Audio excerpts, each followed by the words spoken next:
Hey, what's going on? Thought I'd go ahead and start off this video with saying, yeah, I was wrong. Modern Warfare 3 is horrible. Now, obviously, it's not going to be for the reasons that most of the community is going to argue out. Mainly because the online isn't actually out yet. It was a beta. Now, when I did the Modern Warfare 2 beta, it was kind of good, but I saw a lot of negative aspects, which seemed like they fixed, which was mainly, controller-based stuff. Now, I'm gonna go ahead and get into the nitty-gritty, the bullshit, if you would go ahead and so kindly listen. I don't think it's the online portion of it because obviously it's not fully released yet. It's just a campaign, and I'm going to go ahead and bring it out right now. The campaign is absolute dog shit. The reason why I say that is because most of it is like mini Warzone maps, which doesn't make any fucking sense.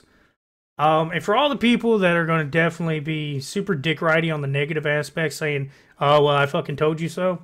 Yeah, no, none of you, not a single fucking one of you talked about the campaign. Nobody did.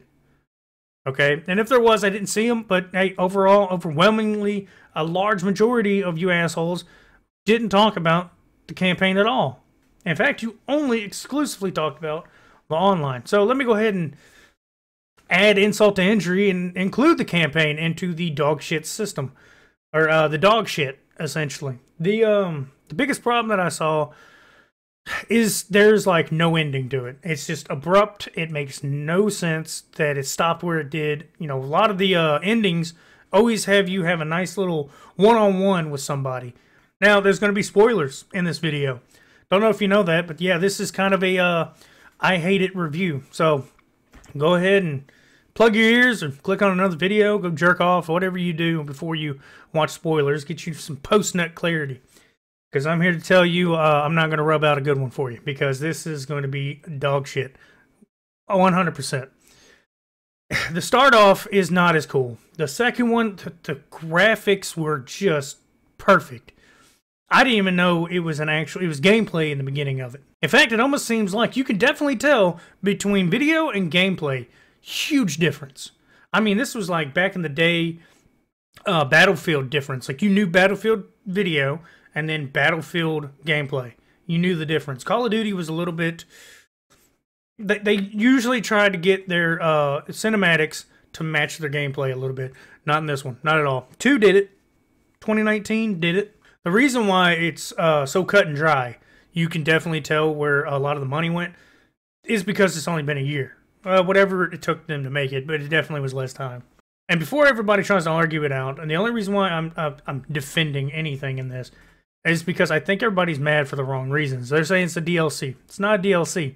The reason why it has such a label is because for the first time in a console, I say first time, but first one I've used and first one you can see, the launcher is all one thing now. So essentially what you're buying is a DLC into it, but it's a whole game. It's a whole campaign, a whole nother online.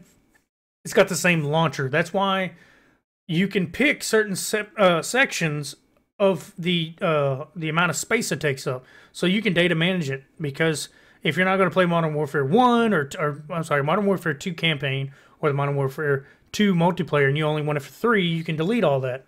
But it's the same launcher. That's the difference. That's why it's not really a DLC. It's just on console, that's how it's going to run.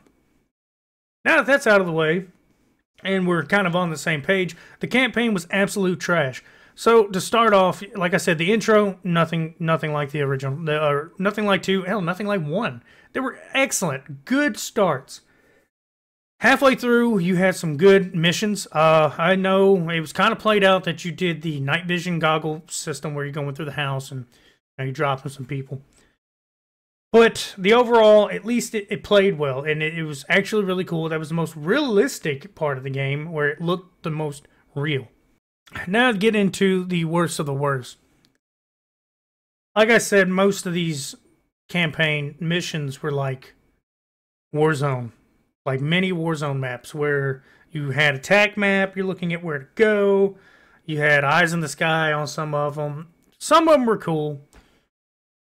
But the fact is, it was just here's 3 places you need to go. Hold square. Done. I beat that in literally like a few hours. I kid you not. The time that it took to beat it, it did not justify any of the hype that they were giving themselves. The online is to be seen starting next week, actually in a few days. I have reason to believe it's going to be bad. If the campaign's anything to go by, they have nothing. They're bringing nothing to the table. It's going to be the same exact shit. And I try to defend it too, at least to the point that there's at least a campaign. But the campaign was just horrible. You have no big final fight at all. It's honestly, I blew through the ending campaign, like the last mission, in probably like 10 minutes. I kid you not. It was just that quick. And spoiler alert, they kill off Soap. Now, Soap is not my favorite. Ghost and Price have always been my favorite. But at the end of it, you would think, okay, well, he dies. I got to at least, you know, you got to do something about it. Now, obviously, I'm pretty sure the raids, if they have any raids in this one, is going to complement that, and they're going to continue the story. But I think it's bullshit because you've eliminated Soap, and they kill Shepard. It's not even climactic at all. It's out of nowhere. So the ending of 2, they do the No Russian. It's essentially a cameo for No Russian. Just it's a nod back, you know. But in this one, that scene that is No Russian, it is going to be No Russian. Horrible. It was just so sad. Now it was cool as long as it wasn't No Russian, but that's their version. Now I don't know the details of exactly why they decided to throw that dick down our throat. And they didn't even pay us afterwards, so we got a free fuck, and we didn't even get any benefit out of it. That's the sad part. This build up, you know, we were essentially getting, you know, edge, and then the climax just was not worth it. In the old No Russian, if you haven't played it, and if you're super young or whatever the reason may be, there was a scene called No Russian, huge backlash. It was a big, I mean, like it was a how would you put it? It was super controversial. And the thing about it was, you play as a CIA agent or FBI, whatever you were. I can't even remember now because it's been so long. I played it like a year ago to kind of get ready for MW2 remake, the remake. I was playing all the Call of Duties, getting caught up.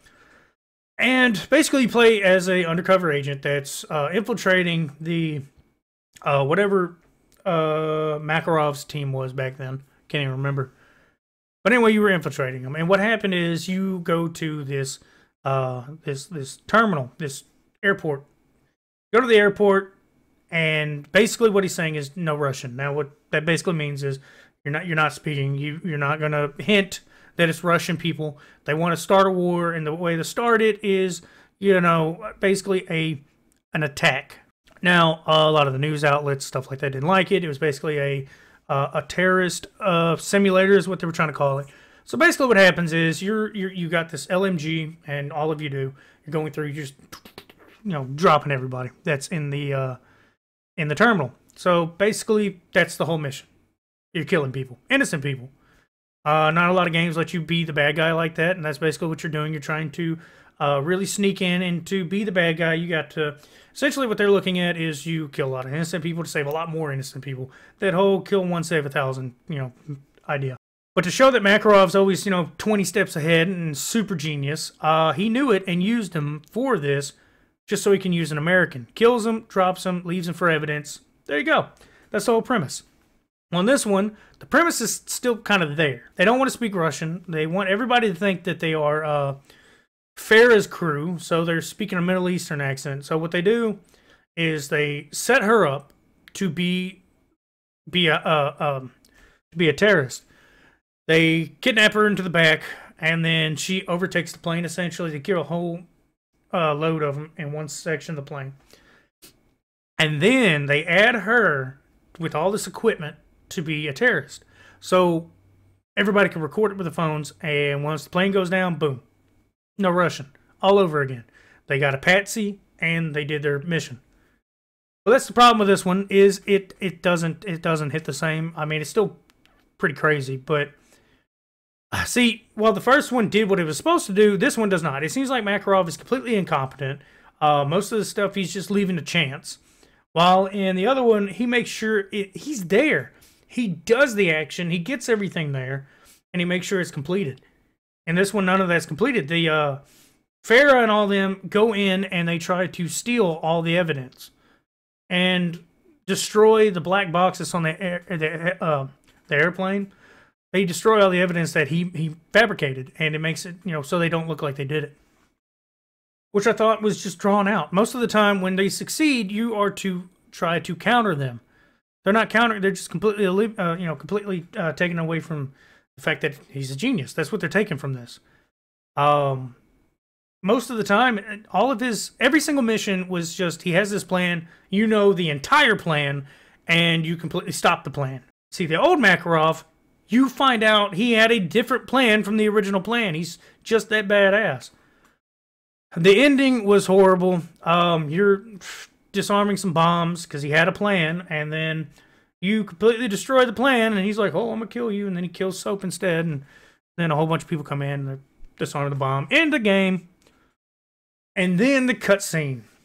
So the cutscene at the Marvel Cinematic Universe cutscene, post-credit scene, is somehow Price got in. Obviously, it's the woman that he still, uses as his eagle eye, whatever you want to call it. And it's his inside girl. She lets him in. He kills Shepard into that, and then I guess we'll wait on the all the raids. Tell us the rest. But yeah, that's pretty much the whole campaign. There's a lot in between, but it really don't matter. That's the key points. Makarov gets out. So the beginning scene was you getting Makarov out. That was the hint. That was the thing in 2, which was, I think, that specialty raid that went on. That was that. You do that in the beginning of the game. That was the coolest part of the game. The rest of the game sucks ass. It's the only way to put it. It sucked. Campaign's horrible. The multiplayer is going to have to really put in some good game modes. Have some...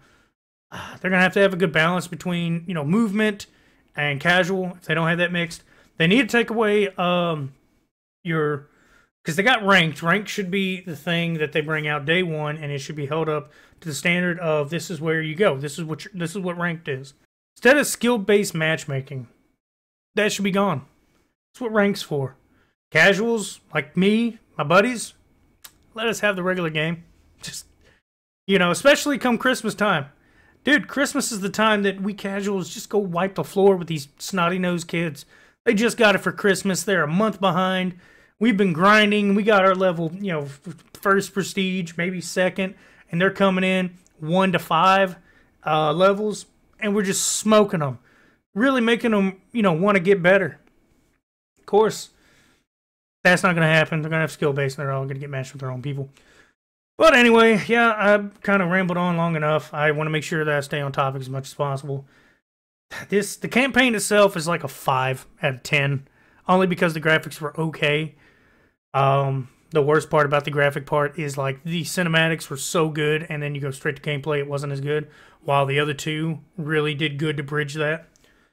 Other than that, man, I'm really let down, especially coming off the cuffs of Spider-Man 2. Real good campaign.